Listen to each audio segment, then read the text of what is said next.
Hey guys, welcome to the channel. My name is Mila. In today's video, we're going to be doing an update on the enclosure you see behind me. This is my farmhouse style tarantula enclosure.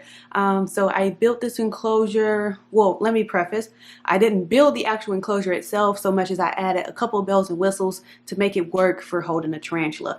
I actually got the enclosure from Hobby Lobby. I got it at a really great deal, and so I just added some things to make it so that it could actually house a live animal.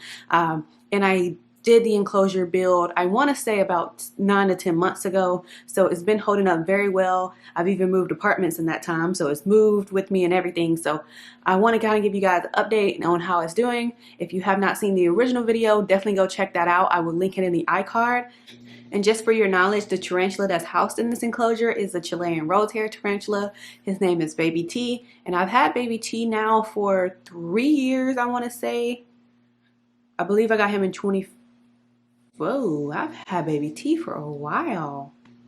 So I've had Baby T, I think from like November 2015. So he's about 4 years old.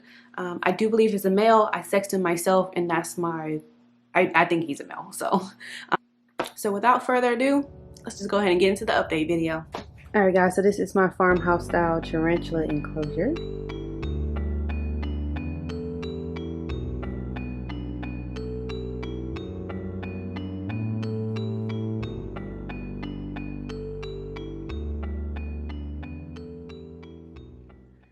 This thing is really cool, and actually what's really cool is I ended up buying furniture, and look how closely they match. That's crazy. So it looks really good on my dresser. I kind of moved it out. It's not usually like in the middle like this, but I moved it out just for the video. It's usually more on the corner of the dresser. And then of course, that's my 4-foot enclosure that I kind of try to make match my dresser as well. So they're all kind of cohesive in a way. So that's kind of cool. But let's get back to what we're actually here for. And it's this guy. Alrighty guys, so let's go ahead and get into this enclosure here. So the glass has been working very well. It functions. It definitely keeps that door closed. And if you remember, if you saw the first video, then you would know that I ended up having to add magnets to the inside of the doors. And that was just because when I put the glass piece in there at the bottom, I put it way too close to the doors, and so when I would close the doors, they wouldn't close all the way. So I added the magnets so that it'll snap just like that when I close the door, and that has been working for me wonderfully. The magnet did come off of this one, but it's just a matter of hot glue. I just haven't put it back on there because once they're both back, it doesn't really matter that door no longer has a magnet on it. So the doors are functioning very well.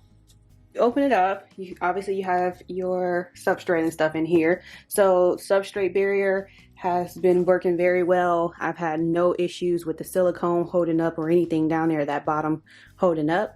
As far as that plant that's actually in there, that plant has been with her, or him rather, for about 2 years. So it was in this enclosure, but it was also in his previous enclosure. So the plant is still holding up. I did have a golden pothos in my original build that was like off to the back corner. That did not hold up as well, so I had to take it out.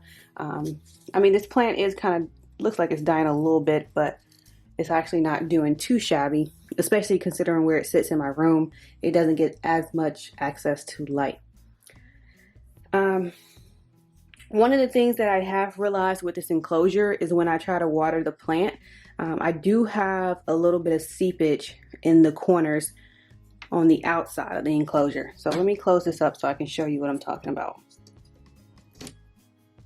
So the only issues that I've been having is sometimes when I try to water the plant, the water will congregate here on the glass and then it'll seep out through here. So one of the things that I didn't really waterproof that well were these side panes.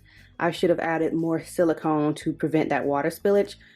So now when I water my plant, I kind of create like a little divot in the substrate. That way the water kind of goes straight on where I want it to go, and it doesn't actually like river down to the edges of my enclosure. So I'm just going to go ahead and trim off these dead leaves. One of the things I would also like to mention is that when I made this enclosure, I did do a bioactive substrate. I don't think my substrate is still bioactive. I haven't really seen any springtails or isopods in there as of late.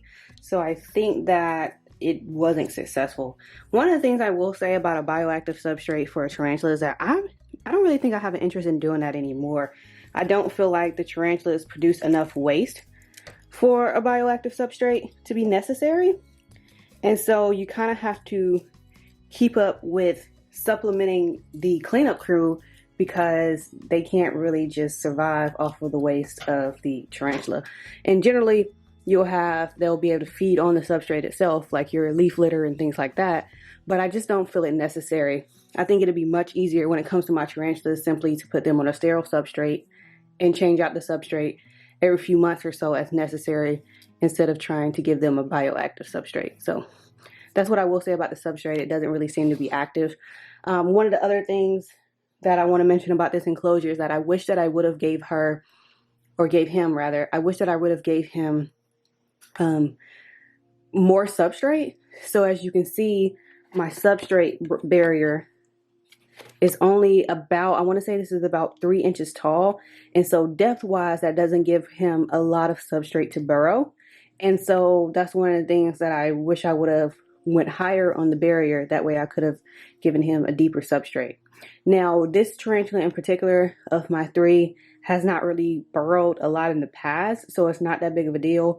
But if you're going to replicate something like this, keep that depth in mind for how much you want to provide your tarantula, especially if it is a very burrowing tarantula. So the only things that I'm going to probably add in the future is just some more plants, whether that be fake or live, just to kind of give him some more cover, so to speak, so he feels a little bit safer. And everything else is holding up well. The wood is not, this is probably really cheap particle wood, but it's not warping. Even the areas where my water usually spills out on the sides, none of that is kind of turning colors or anything. And everything is pretty much holding up well. I haven't had any insects sneak out when I feed or anything like that. So I really enjoy this enclosure. That's it for this update video. I hope you guys enjoyed it, and I will see you guys in my next one. Peace.